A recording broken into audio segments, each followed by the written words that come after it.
In this video, I'm going to show you how to draw using one-point perspective. Artists will use one-point perspective when they want to show that something is going back into the distance. Typical one-point perspective drawings that you'll see are interior of a room or going down a road. For this one, we're going to do inside of a room. And for your materials for this project, you're going to need your HB pencil, you're going to need your eraser, and then you're going to need a ruler. And if you don't have a ruler, some options are you could use a thicker piece of paper that you might find. Another option is you could probably even use the edge of the folder that we sent home with all of your drawing paper in it. So you will need something that can draw a straight edge for this project. So once you've gathered those materials, then we'll get started. Before we get started, there's a couple of words that are important that you understand before we do one-point perspective. So the first word that we're going to talk about is the vanishing point. That is the spot in your drawing that all of your lines are going to be related to. So when starting a perspective drawing, if this is your sheet of paper, you want to put your vanishing point somewhere in the general middle of your paper. And that's going to be a dot that you're going to use as a reference to get all of your angles. A couple of other words that are important that you understand are horizontal and vertical. So horizontal are lines that go from side to side, and vertical are lines that go from top to bottom. So it's important that you know what those words mean. So the first thing I'm going to do is I'm going to put my vanishing point somewhere in the general middle of my page. I want to make sure that I have enough room on the top and the bottom of the page to continue my drawing. Next step from here is you want to place the back wall of your room. So what I'm going to do is I'm going to use my ruler, and I'm just going to give myself a nice square rectangle kind of shape that I'm going to use as the back wall. And you don't want to make this too big because you want to leave space for all of your details that you're going to add. So I'm just going to do this. And notice that I'm going to use a ruler for almost every single line that I draw in this drawing. And when you don't use a ruler and you just try to kind of guess, things get all messed up. So you want to make sure you're always using a ruler. So in my back wall here, you're going to notice my vanishing point isn't really in the dead center. That's going to be totally fine.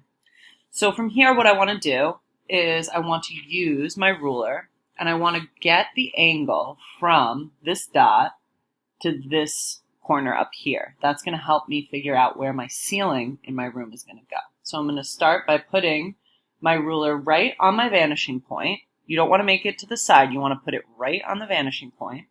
And then I also want to make sure I'm matching this corner with my ruler. So I'm going to hold my finger down here on the vanishing point, and I'm going to slowly move my ruler so that it's meeting that corner right there. From here, what I'm going to do is I'm actually not even going to draw the line right here because I could draw it, but then I'd have to erase it. I'm going to go from this corner right up like that, and that's going to give you one of your ceiling lines. So now I want to do the exact same thing on the other side. So I'm lining up my ruler with my vanishing point. I'm also lining it up with this top corner here, and there we go. So now I'm going to do the exact same thing on the bottom two to get my.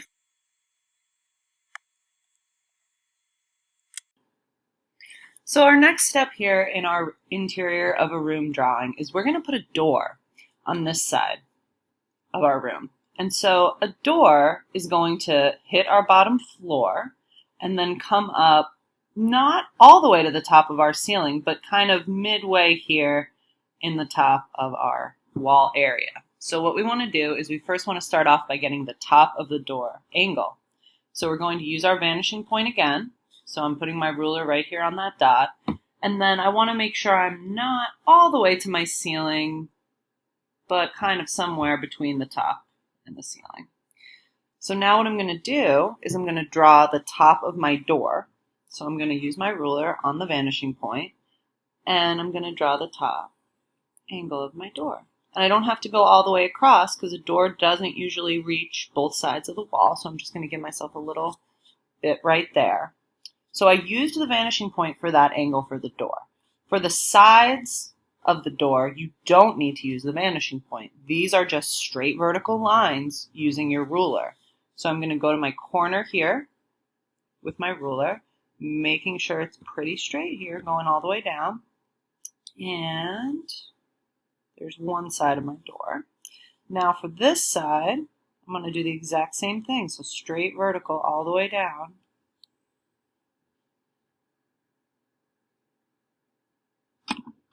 And there we go. So now I have the kind of door frame here for my door. In a door, there's a little bit of depth where the door and the door frame meet. So I want to show you how to get that angle as well. So from here, what you want to do is you want to take your ruler and you want to line it up with the two corners that are closer to your vanishing point. You want to make two small horizontal lines that go off the door like that. And now these are just straight horizontal lines, but they meet at that corner. All right, so then from here, what you're going to do is you're going to go back to that vanishing point. So I'm on my vanishing point. And now I want to use my vanishing point to give me this angle, this line that's going to go from here, and it's probably going to go close up into that corner. So I want to get on my vanishing point, and I want to make sure from here, yeah. And then from here, I'm going to go like that with my angled line. Down here, I'm going to go with a straight vertical line to give me that inside of the door frame. And then down here, I need another line that's going to go from that spot over here. So I need to go back to my vanishing point yet again.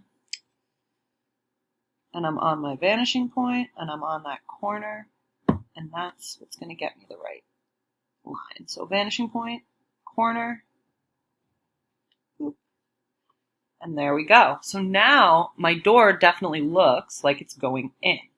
From here, I can add details. So I could, add a little doorknob here. And I could add, some panels and things that might be in the door. But we're going to talk about those kind of details in a little bit. So the next step of this drawing is I'm going to put a window on the other side of the room. Now I'm going to use a lot of the same techniques I used for the door, except for that the window is not going to go down all the way to the ground because windows usually are somewhere kind of in the middle of your wall. So I'm going to go back to my vanishing point to get my top line of my window and the bottom line of my window. The verticals are going to again be just straight verticals. So here we go. Got my ruler on my vanishing point. I'm going to give myself a top of my window right there. Now I'm going to go back on my vanishing point, and remember, window does not go all the way down, so window is probably going to be somewhere closer to the middle of the wall. So that should be a good size window. And I want to try to make these lines about the same length because I'm going to connect them now with some straight vertical lines. So ruler straight up and down, meeting those corners there. And I've got one line there. And you always want to just make sure your ruler or whatever you're using is staying straight. Sometimes that's a little tricky. All right, so I've got my basic shape there for my window. If you wanted to make, a longer, skinnier window, you would just make the tops a little shorter. You can really kind of play around with the shapes of your windows if you want. So now what I want to do here for my window is the same thing I did over here with this door frame, except for that usually a window frame, it might not be as thick as a door frame. So I'm going to try to do that exact same thing that I did on that side. Going back to my corner, giving myself those corner horizontal lines. All right, now I'm going to go back with my straight vertical again to give me this inside section. Let's fix that up a little bit. And then from here, I'm going to go back to my vanishing point to get my top angles.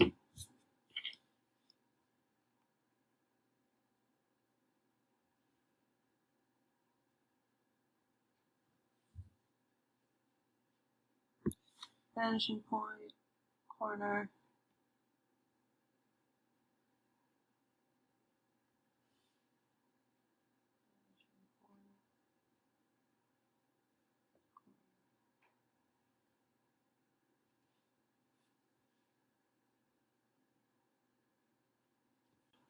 So from here, our next step is we're going to put a bed in our bedroom. So what I want to do is I want to make my headboard, which is going to go right up against this back wall. I want to make it a little bit lower than my vanishing point because the bed is not going to be midway in the room. So I'm going to make a rectangle. You don't want to make this too wide because you want to remember that this is the back of your bed, so it's kind of further away in the distance in this drawing, so you don't want to make this too long. You want to kind of keep it in the middle there. So I'm just drawing a regular rectangle using a ruler, making all my lines as straight as I possibly can. All right, and then that's going to work as my headboard of my bed. So then from here, I'm going to go back to my vanishing point, and I'm going to use that to help me get the sides of the bed. So I've got vanishing point here, and it's lined up with that corner of the headboard, and I'm going to come out to about midway of my window. That seems like a good length for my bed. And I'm going to do the exact same thing now on the other side. So vanishing point and corner of that headboard, and I want to try to come out about as long as I did on that other one. So now from here, you want to erase your floor out of your bed, because now that your bed is covering that, you're not going to see that line anymore. And then next thing I want to do is give myself an edge of the bed. So I want to make sure that I do a straight horizontal where those two lines came out to. And if it looked like they were too long, you can cut it off. You can move it back a little bit and do your horizontal here if you feel like the bed came out too far. That's totally up to you. So I'm going to do it like right here.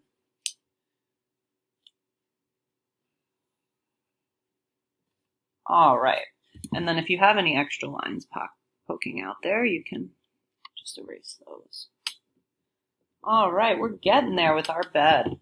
So next thing I want to do is give my bed some dimension, because right now it just looks like a flat thing. So I'm going to go to my corners here with my ruler, and I want to do some straight vertical lines. That's what's going to give my bed some depth, like that.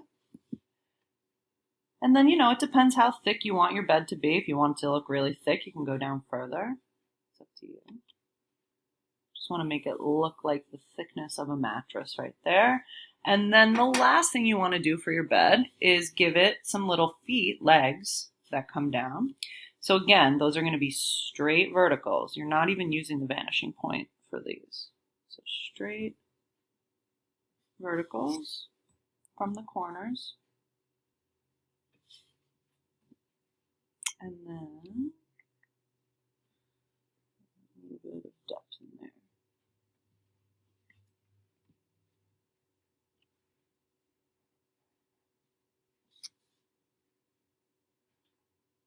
Now, if you want to get really fancy, theoretically, if these were little bed posts at the bottom, they would have a little bit of dimension and depth to them because they're not just flat. So if you want to get really fancy, you go back to your vanishing point, and that will give you the angle to make those little bed posts look three-dimensional. And then just straight verticals again. So the point of these kind of drawings, and kind of the main important thing to learn, is that almost every line is either going to be a straight vertical or horizontal, or it's going to relate to the vanishing point. So right now I've got my bed, my little legs there. So the last thing we're going to do here is give ourselves some floor, and we're going to make it look like a wood floor. So what we're going to do is go back to our vanishing point with our ruler, and we're going to draw some angled lines to kind of separate our floor.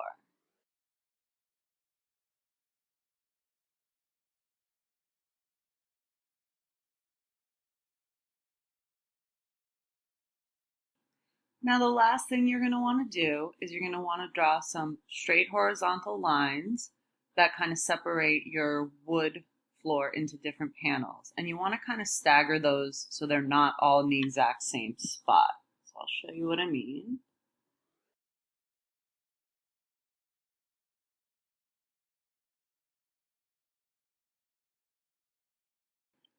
So from here, I'm going to show you how I would add a bunch of cool details to this room. And I'm going to speed it up so it doesn't take too much time, but just know you can feel free to make your room customized to what you would like to have in it. You can do some cool posters on the wall. You can add curtains and things. So I'm just going to show you a couple of details that I would add to this drawing.